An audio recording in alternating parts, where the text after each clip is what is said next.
দুনিয়াতে সহজ কোনো দিন নাই। আসসালামু আলাইকুম। সোম্মামি পরিবারের পক্ষ হতে সবাইকে স্বাগত জানাচ্ছি।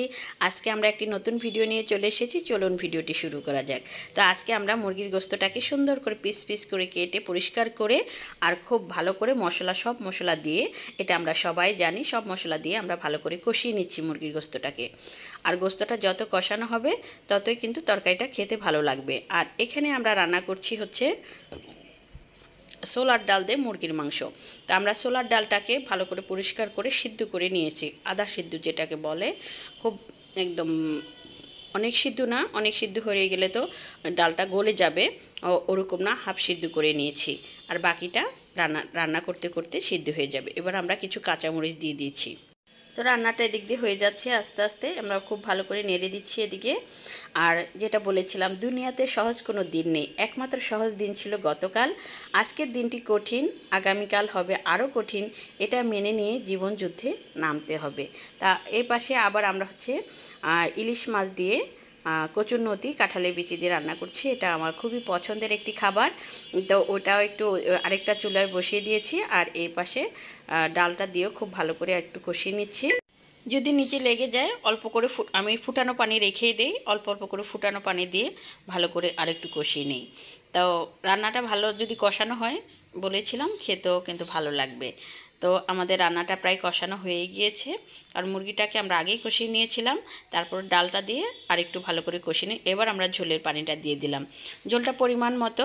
আর এই ডালে অনেক ঝোলও কিন্তু মানে ভালো লাগে না, আবার একদম শুকনোও ভালো লাগে না। এমন একটা ঝোল হবে যেটা রুটি হোক, পরোটা হোক, ভাত হোক, পোলাও হোক, সব কিছুর সাথে কিন্তু এই ছোলার ডালটা খাওয়া যায়। তো আমরা ছোলার ডালটা রান্না শেষ হয়ে গিয়েছে, আমরা এবার উঠিয়ে নিব। আমরা একটি বলে তুলে নিচ্ছি। কিংবা মেহমান আসলেও কিন্তু এই রেসিপিটা করা যায়। আর এটা সত্যিই একটা ট্র্যাডিশনাল খাবার। আমার মেয়ের স্কুলে একবার রান্না করে দিয়েছিলাম ছোলার ডাল। তো উনি বলছিল যে তোমাদের বাড়ি কোথায়? তো বলেছেন মানে বললো যে অরিজিনাল বাড়ি কোথায়? তখন বলছিল যশোর ঝিনাদা। তখন বলছি হ্যাঁ, ওই এলাকারই ট্র্যাডিশনাল খাবার। তো আমরা একটু শুকনা মরিচ এবং পেঁয়াজ উপরে তেলে দিয়ে দিয়েছি বেরেস্তা করে। তো এটা দিলে কিন্তু আরেকটা এক্সট্রা একটা ঘ্রাণ হয়।